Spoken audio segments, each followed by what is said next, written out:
ఉమ్మడి ఖమ్మం జిల్లాలో చోటు చేసుకున్న పలు ముఖ్యమైన సంఘటనలు చూస్తే సత్తుపల్లి నియోజకవర్గ కాంగ్రెస్ కార్యకర్తల సమావేశంలో మంత్రి పొంగులేటి శ్రీనివాస్ రెడ్డి పాల్గొన్నారు. రాబోయే స్థానిక సంస్థల ఎన్నికల్లో కాంగ్రెస్ విజయం కోసం సమిష్టిగా పనిచేయాలని పిలుపునిచ్చారు. మరోవైపు ఖమ్మంలో విద్యుత్ అంబులెన్స్ను డిప్యూటీ సీఎం భట్టి విక్రమార్క ప్రారంభించారు. భట్టి విక్రమార్క మంత్రి పొన్నం ప్రభాకర్తో కలిసి మదిరిలో నూతన ఆర్టీసీ భవనానికి శంకుస్థాపన చేశారు. అలాగే భద్రాద్రి కొత్తగూడెం జిల్లాలో 12 మంది మావోయిస్టులు ఎస్పీ ఎదుట లొంగిపోయారు. ఈ వారం ముఖ్యాంశాలపై పూర్తి వివరాలు మా ఉమ్మడి ఖమ్మం జిల్లా రిపోర్టర్ ప్రతినిధి రామకృష్ణ అందిస్తారు.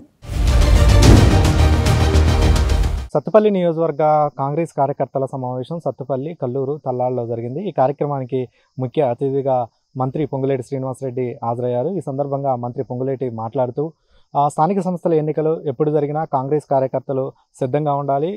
గ్రామాల్లో ఉన్నటువంటి విభేదాలన్నింటినీ కూడా పక్కన పెట్టి అందరూ కలిసికట్టుగా ఉండాలి. సాధ్యమైనంత ఎక్కువగా ఏకగ్రీవాలు అయ్యే విధంగా చూడాలి అంటూ కూడా ఈ సందర్భంగా మంత్రి పొంగులేటి శ్రీనివాస్ రెడ్డి కాంగ్రెస్ కార్యకర్తలకు దిశానిర్దేశం చేశారు.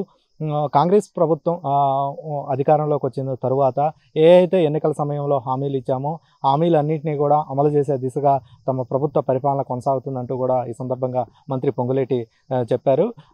8 లక్షల కోట్ల రూపాయలు బీఆర్ఎస్ ప్రభుత్వ హయాంలో అప్పు చేసినప్పటికీ కూడా ఎక్కడా కూడా ఇచ్చినటువంటి హామీలని వెనక్కి తగ్గకుండా అన్ని హామీలు అమలు చేసే విధంగా ముందుకు పోతున్నాం. అందులో భాగంగానే 9,000 కోట్ల రూపాయలు రైతు భరోసా నిధులు రైతులకు ఇచ్చాము. అదేవిధంగా సన్న బియ్యం పేదలకు ఇస్తున్నాము. వడ్లకు సంబంధించి కూడా బోనస్ ఇస్తున్నాము.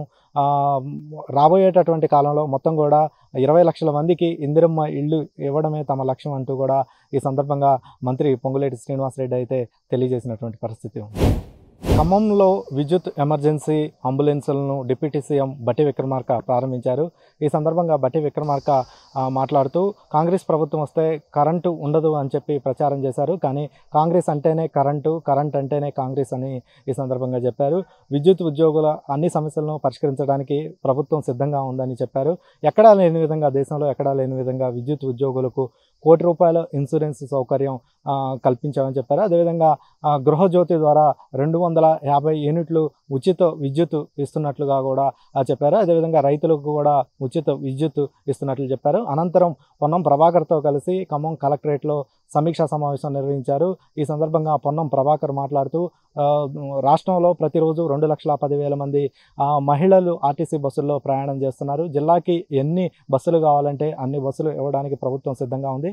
మారుమూల గ్రామాలకు కూడా బస్సు సౌకర్యం కల్పించే విధంగా అధికారులు ప్రయత్నం చేయాలని చెప్పి ఈ సందర్భంగా తెలియజేశారు. అదేవిధంగా గీత కార్మికుల కోసం రక్షణ కోసం కాటమయ్య కిట్లు ఇస్తున్నట్లు, అదేవిధంగా గీత కార్మికుల కోసం ఈత, ఖర్జూర చెట్లు కూడా పెంచుతున్నట్లుగా, వనాలు పెంచుతున్నట్లుగా కూడా పొన్నం ప్రభాకర్ చెప్పారు. బీసీ గురుకులాల్లో ఎటువంటి అసౌకర్యాలు లేకుండా సౌకర్యాలు పెంచాలంటూ కూడా పొన్నం ప్రభాకర్ తెలియజేశారు.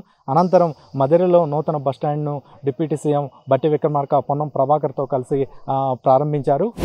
భద్రాద్రి కొత్తగూడెం జిల్లా ఎస్పీ రోహిత్ రాజు ఎదుట 12 మంది మావోయిస్టులు లొంగిపోయారు. లొంగిపోయిన వాళ్ళందరూ కూడా బీజాపూర్ జిల్లాకు సంబంధించిన వాళ్ళుగా ఎస్పీ తెలియజేశారు. వీళ్ళందరూ కూడా డివిజన్ కమిటీ, ఏరియా కమిటీ, దళ సభ్యులుగా పనిచేస్తున్నారు. వీళ్ళలో లొంగిపోయిన వాళ్ళలో 3 మహిళా మావోయిస్టులు ఉన్నట్లుగా ఎస్పీ తెలియజేశారు. లొంగిపోయిన వాళ్ళందరికీ కూడా తక్షణ సహాయం కింద ₹25,000 సహాయం అందజేశారు. వీళ్ళ పేరు మీద ఉన్నటువంటి రివార్డులందరూ కూడా త్వరలో అందజేస్తామని చెప్పి తెలియజేశారు. ఆపరేషన్ చేయూత ద్వారా వీళ్ళందరూ లొంగిపోయినట్లుగా ఎస్పీ తెలియజేశారు. ఇప్పటి వరకు గత 6 నెలల కాలంలో 300 మందికి పైగా మావోయిస్టులు లొంగిపోయినట్లుగా ఎస్పీ తెలియజేశారు. ఇంకా మిగిలిన మావోయిస్టులు కూడా వచ్చి లొంగిపోవాలి. వాళ్ళందరికీ కూడా రివార్డులు ఇస్తాం, ప్రభుత్వ తరపున సహాయ సహకారాలు అందజేస్తాము పునరావాసం కోసం అని చెప్పి ఈ సందర్భంగా ఎస్పీ తెలియజేశారు. ఖమ్మం జిల్లాకు సంబంధించినటువంటి రిపోర్ట్